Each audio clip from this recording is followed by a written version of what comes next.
What's up, everybody? Chewy89 coming at you today, and this time we got a card review. I'm going to stop doing the pan of the plays. For me, what I'm going to do is I'm just going to, whenever the card gets released, that's what I'm going to review. That's what I'm going to look at. I'd rather do that than read and look at the card and all this other kind of stuff.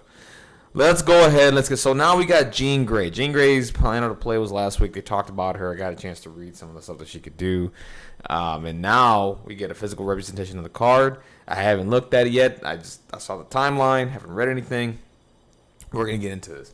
So let's get into it. So and also I'm excited about this pack because I think the X-Men are in need of just a few more tactics cards, or some more models to flesh out the team a little bit more and make them a little bit better. And I'm hoping Jean and Cassandra Nova do that with the tactics cards and whatever they can do and bring to the game. It could help out the X-Men just a tad bit. And it looks like so far, from the glimpse of this card, it looks like Jean Grey does provide that a little bit. But again, we don't know what tactics cards come with her, so we gotta wait to find out what that is. So let's get into it. So Jean Grey right now. So health 6, pretty good. Moves medium. I kind of expected. Size 2, threat 5. Threat 5. I know she's an Omega level mutant. I know she's really, really strong. But threat 5. We'll see. Let's get into the rest of what you can do, right? So, Psionic Bolt. After this attack is resolved, this character gains 1 power equal to the damage dealt. Sap Power. Okay, so Sap Power before damage is dealt. The target character loses 1 power for each wild in the attack roll. So, basically, this is the MODOK attack. Except, I think with MODOK, it's damage equal to... Oh my god. Power for damage dealt. Power equal to damage dealt. And you get a sap with him. So it's not that, but it's close. It's basically Enchantress, but like not a beam, basically. Kind of. No, it is. It's Enchantress without the beam. Or Vision without the beam.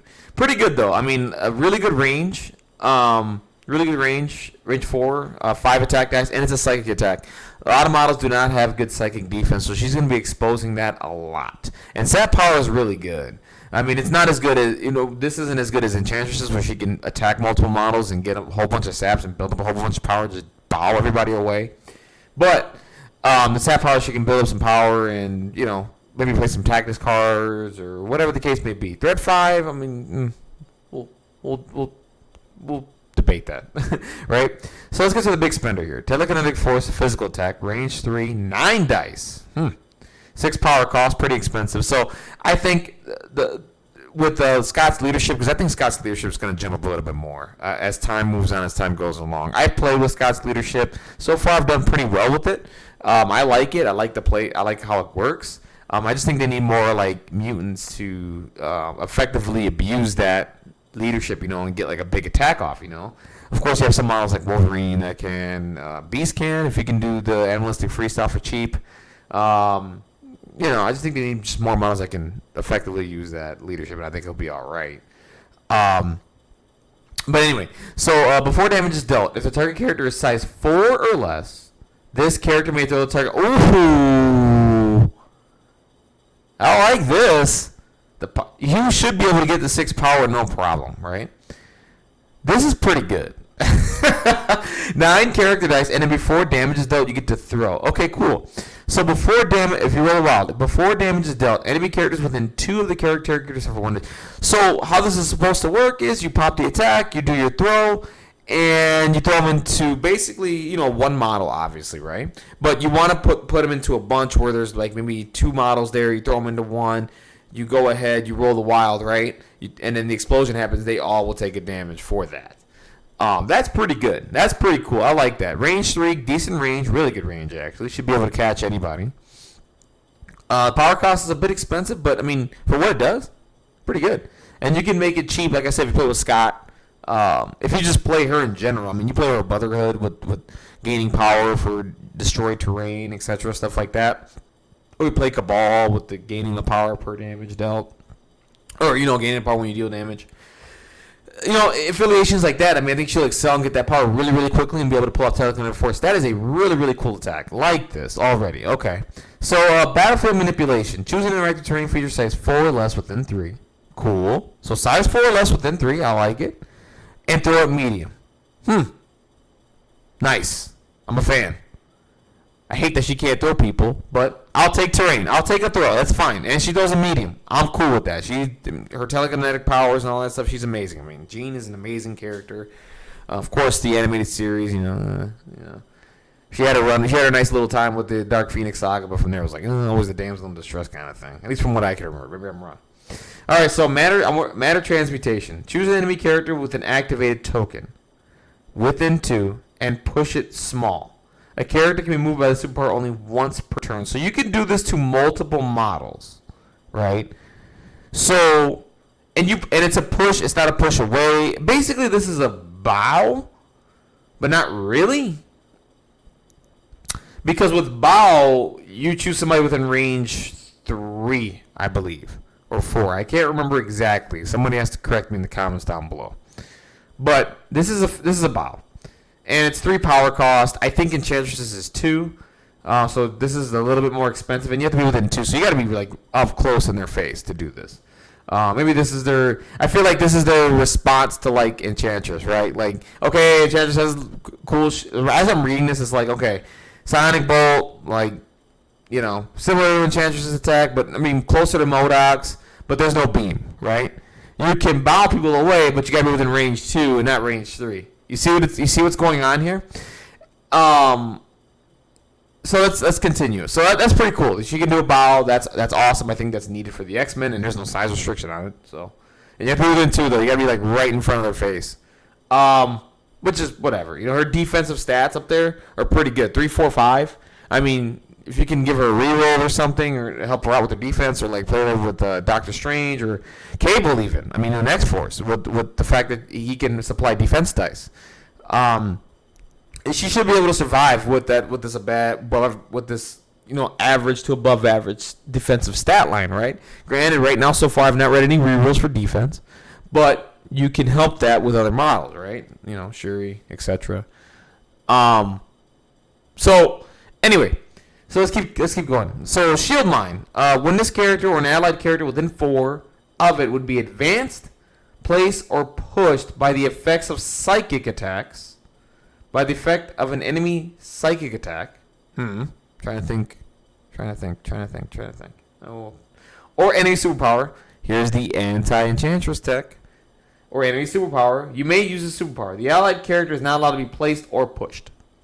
Pretty good. So it's when her or an allied character within 4. So that's a pretty big range. So when you can just throw her right behind. Granted, it's 2 power. Pretty cheap, right? At least in my opinion. You just got to place her within 4 of other models that you feel like are going to get moved or bowed or whatever.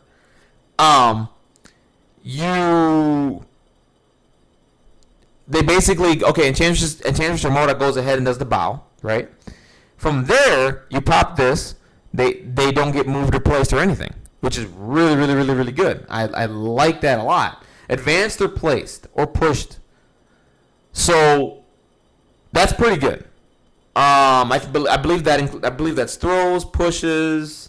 The Mind Gem is another one. That's really good. I'm a fan. This is like the anti-bowing stuff. I feel like we're going to get more into this, right? I think there's going to be more models that can stop people from bowing people away. So this is like their attempt right now. This is their first attempt. Okay, this is how we're possibly going to stop this, right? With this superpower here. I like it. This is really good. I like Jean Grey already. I'm a big fan of this. Latent psychic potential. During the power phase, character gains 1.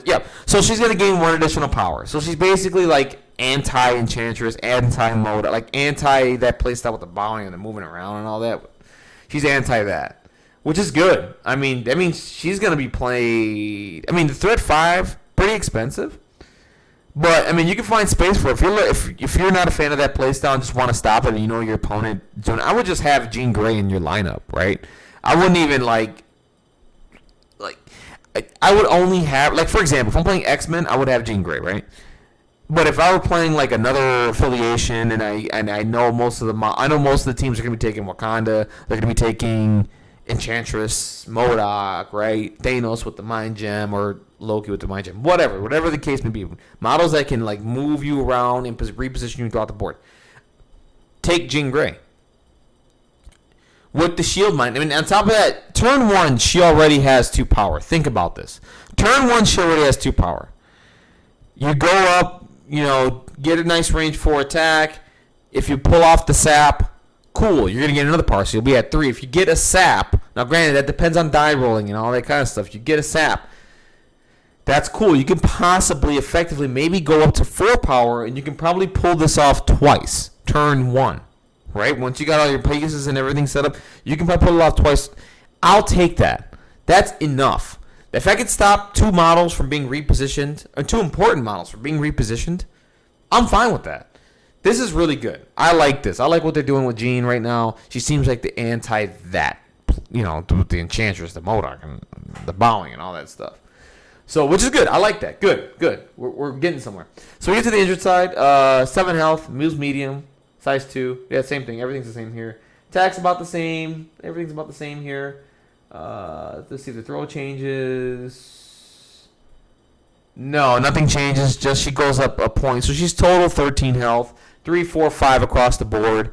I like her a lot. My opinion is she's basically the anti-Enchantress, the MODOK, the anti-Thor. Thor. Oh, my God. Thanos with the Mind Gem and all that cool, crazy shit. I like this. I'm a huge fan of this. I like it. I think Jean Grey is gonna get put into a lot of rosters for sure because of that play style. This is a kind of a way to prevent it if you play it properly and if you have the power to do it. And like I said, you should probably turn 1 turn 1 you're already gonna have the power. Can you do it multiple times? In turn 1 is the question. So if you do it properly and get your power, right, and if you get the sap, even better. So you're at 4 power. If you can just do that, I mean, you don't even have to get greedy. You don't need multiple saps. You only need 1 sap. So you need 1 sap, do this attack 1 time. You're at 4 power. You can do this twice. So this is good. I like this. The threat cost is, 5. Yeah. Me personally right now as I'm reading this, I would maybe... She's debatable at 5. I'd probably put her at 4 and no lower than that. I think she's a 4 just because she doesn't have any rerolls or anything like that. That's just my opinion. And she doesn't have anything that can boost her defense dice, right? So she doesn't have that Magneto thing, which is like now it's a psychic attack, or she doesn't have anything like Enchantress, which is like you have to pay 2 power to lower my defense down to the physical or whatever the case may be. She doesn't have that, so that's why I kind of knock her down to 4. But at 5, I can see why, if you look at maybe why she's at 5, right? Maybe like towards the beginning of when this game came out, I could see why she's a 5. But with how the game is shaping out and everything, to me she's a 4. But they got her at 5. That's fine. But I think she's the anti-that, and she's probably been played in a lot of rosters. I'm telling you right now, which is good. I like it. This is pretty good. I'm a real big fan. I hate I don't know what Cassandra Nova's gonna do. I don't like her model at all. I'm gonna purchase this because it's Jean and she could do all this crazy shit, and I love it. Anyways, guys, that's it for me. That's my thoughts on Jean Grey. Please let me know what you think down below. Comment, like, dislike, subscribe to my channel. We'll have more MCP content. Hopefully, I'll get a battle report soon. I need to get back to playing TTS a little bit more. I do want to prepare myself. If there is another league season, if there's a league season 6, I want to prepare myself for that. Because I took a break from this season, just too busy with everything. I should have more time coming up when hopefully the next league starts. So I want to get some more reps in, and we're getting some models that I like that are coming out. The Lizard, Omega Red, you name it. I mean, Blade and Moon Knight, their figs just got released the other day, like their models. So a lot of models are coming out that I like that I want to make my rosters for. And we'll see what happens. Anyways, guys, that's it for me. Thank you. Have a wonderful day. Again, like, dislike the video. Comment down below. Let me know what you guys think of Jean. Do you think she's a 5 or 4 threat? Do you like the anti-Enchantress, anti-MODOK thing that they put inside here? I like it. I'm a fan. She builds up 2 power at the beginning of the turn, and she has a stat power with her range 4 psychic attack. I like it. I'm a fan. Anyways, guys, have a wonderful, blessed day. Take care. Be safe out there. Bye.